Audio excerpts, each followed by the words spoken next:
அஸ்ஸலாமு அலைக்கும் வரஹ்மத்துல்லாஹி வபரகாத்துஹு. அன்பிற்கினிய சகோதரர்களே, சகோதரிகளே, எல்லா புகழும் அகிலங்களின் இறைவனான அல்லாஹ்வுக்கே உரியது. நபிகள் நாயகம் முஹம்மது ஸல்லல்லாஹு அலைஹி வஸல்லம் அவர்கள் மீதும் அவர்களின் குடும்பத்தார், தோழர்கள் மற்றும் அவர்களை பின்பற்றிய அனைவர் மீதும் அல்லாஹ்வின் அருளும் சாந்தியும் உண்டாவதாக. அன்பானவர்களே, ஒரு புதிய ஹிஜ்ரி ஆண்டை நாம் நெருங்கிக் கொண்டிருக்கிறோம்.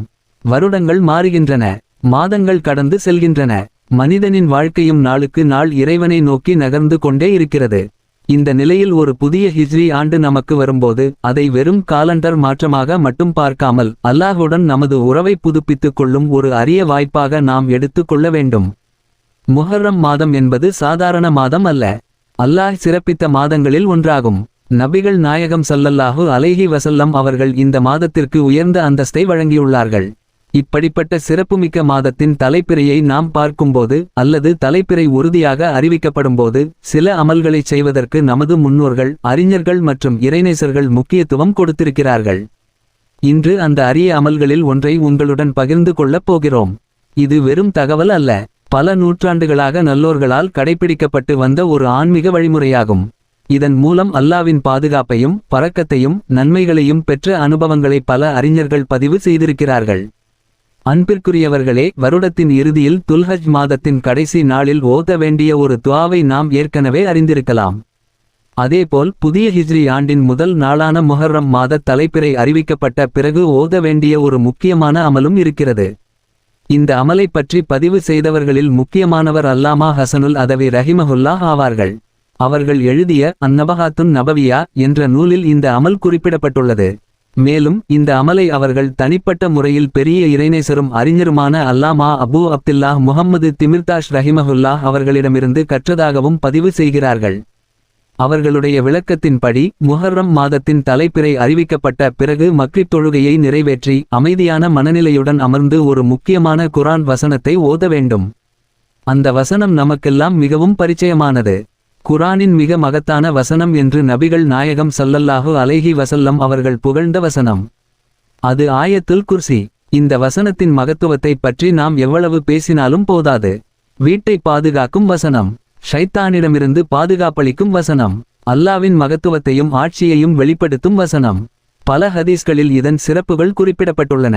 இந்த அமலின்படி மக்ரிப் தொழுகைக்கு பிறகு ஆயத்துல் குர்சி யை 360 முறை ஓத வேண்டும் என்று கூறப்படுகிறது. சிலர் இதை கேட்டவுடன் இது மிகவும் அதிகமாக இருக்கிறதே என்று நினைக்கலாம். ஆனால் சிந்தித்து பாருங்கள், வருடம் முழுவதும் அல்லாஹ்வின் பாதுகாப்பையும் பரக்கத்தையும் வேண்டி ஒரு நாளில் சிறிது நேரத்தை ஒதுக்குவது பெரிய விஷயமல்ல.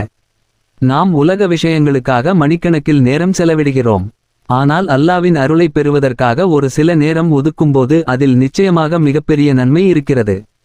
360 முறை ஓதுவது என்பது வருடத்தின் நாட்களை நினைவூட்டும் ஒரு குறியீடாகவும் அறிஞர்கள் விளக்கியுள்ளனர். அன்பானவர்களே, ஆயத்துல் குர்சி ஓதி முடித்த பிறகு ஒரு சிறப்பான துஆவும் ஓதப்படுகிறது.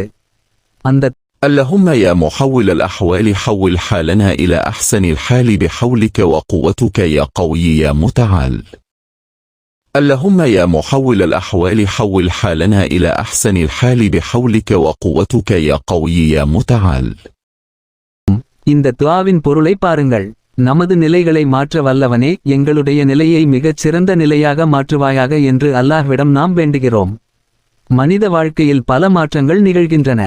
சந்தோஷமும் வருகிறது, சோதனைகளும் வருகின்றன, ஆரோக்கியமும் வருகிறது, நோய்களும் வருகின்றன, செல்வமும் வருகிறது, சில நேரங்களில் இழப்புகளும் ஏற்படுகின்றன. இந்த எல்லா நிலைகளையும் மாற்றக்கூடிய சக்தி அல்லாஹ்விடமே உள்ளது. அதனால் புதிய ஆண்டின் தொடக்கத்தில் இந்த துஆவை ஓதுவதன் மூலம் நமது வாழ்க்கையின் எல்லா துறைகளிலும் நல்ல மாற்றங்களை அல்லாஹ்விடம் வேண்டுகிறோம். இந்த துஆவை ஓதுவதற்கு முன்பும் பின்னரும் 3 முறை ஸலவாத் சொல்ல வேண்டும். ஏனெனில் ஸலவாத் துஆவின் ஏற்றுக்கொள்ளுதலுக்கான ஒரு முக்கிய காரணமாகும். நபிகள் நாயகம் ஸல்லல்லாஹு அலைஹி வஸல்லம் அவர்கள் மீது ஸலவாத் சொல்லும்போது அல்லாஹ்வின் அருள் நம்மீது பொழிகிறது. அன்பிற்குரியவர்களே, இந்த அமலை பற்றி பல பெரிய அறிஞர்கள் தங்களுடைய அனுபவங்களையும் பதிவு செய்திருக்கிறார்கள். இமாம் ஷங்கீத்தி ரஹிமஹுல்லாஹ் அவர்கள் இந்த துஆவை தொடர்ந்து ஓதி வந்ததன் மூலம் பல நன்மைகளை பெற்றதாகவும் குறிப்பாக ஷைத்தானின் தீங்குகளிலிருந்து பாதுகாப்பை பெற்றதாகவும் குறிப்பிடுகிறார்கள். அதேபோல் ஷாஃபி மத்ஹபின் பிரபல அறிஞரான இமாம் திம்யாத்தி ரஹிமஹுல்லாஹ் அவர்களும் ஒவ்வொரு வருடமும் இந்த அமலை தவறாமல் செய்து வருவதாக பதிவு செய்திருக்கிறார்கள். இது வெறும் கோட்பாடு அல்ல, நல்லோர்கள் அனுபவித்து வந்த ஒரு ஆன்மீக பாரம்பரியம். அன்பான சகோதரர்களே, நாம் இந்த அமலை செய்யும்போது ஒரு விஷயத்தை நினைவில் கொள்ள வேண்டும். நன்மையை வழங்குபவன் அல்லாஹ் மட்டுமே. பாதுகாப்பை வழங்குபவன் அல்லாஹ் மட்டுமே. இந்த துஆவும் இந்த வசனமும் அல்லாவின் அருளை பெறுவதற்கான ஒரு வழிமுறை மட்டுமே. நமது நம்பிக்கை முழுமையாக அல்லாவின் மீதே இருக்க வேண்டும். ஆகவே இந்த முஹர்ரம் மாதம் தொடங்கும்போது மக்ரிப் தொழுகைக்குப் பிறகு சிறிது நேரம் ஒதுக்குங்கள். குடும்ப உறுப்பினர்களையும் இதில் இணைத்து கொள்ளுங்கள். வீட்டில் உள்ள பெரியவர்கள், பெண்கள், இளைஞர்கள், குழந்தைகள் அனைவருக்கும் இந்த அமலை கற்றுக் கொடுங்கள். அல்லாவின் நினைவு நிறைந்த ஒரு புதிய ஆண்டை தொடங்குங்கள். புதிய ஆண்டில் அல்லாஹ் நமக்கு ஈமானில் உறுதியை தருவானாக. நமது வீடுகளில் பரக்கத்தை அதிகரிப்பானாக. நமது தொழில்களில் முன்னேற்றத்தை வழங்குவானாக. நமது பிள்ளைகளுக்கு நல்ல கல்வியையும் நல்லொழுக்கத்தையும் வழங்குவானாக. நமது உடலுக்கு ஆரோக்கியத்தையும் மனதிற்கு அமைதியையும் வழங்குவானாக. திடீர் விபத்துகள், எதிர்பாராத சோதனைகள், நோய்கள், துன்பங்கள், குடும்ப பிரச்சினைகள், பொருளாதார நெருக்கடிகள் மற்றும் அனைத்து விதமான தீங்குகளிலிருந்தும் நம்மையும் நமது குடும்பங்களையும் பாதுகாப்பானாக. இந்த புதிய ஹிஜ்ரி ஆண்டு நமது வாழ்க்கையில் ஒரு திருப்புமுனையாக அமையட்டும். கடந்த வருடத்தில் ஏற்பட்ட தவறுகளை விட்டு விலகி அல்லாஹ்வை இன்னும் நெருங்கி வாழும் ஆண்டாக இந்த ஆண்டு அமையட்டும். அல்லாஹ் நம் அனைவருக்கும் தனது அருளையும் மன்னிப்பையும் பாதுகாப்பையும் வழங்கி இந்த உலகிலும் மறுமையிலும் வெற்றியாளர்களாக ஆக்குவானாக. இந்த வீடியோ உங்களுக்கு பயனுள்ளதாக இருந்தால் தயவுசெய்து லைக் பண்ணுங்கள், ஷேர் பண்ணுங்கள். மேலும் இப்படி பயனுள்ள இஸ்லாமிய உள்ளடக்கங்களுக்கு சப்ஸ்கிரைப் செய்ய மறக்காதீர்கள்.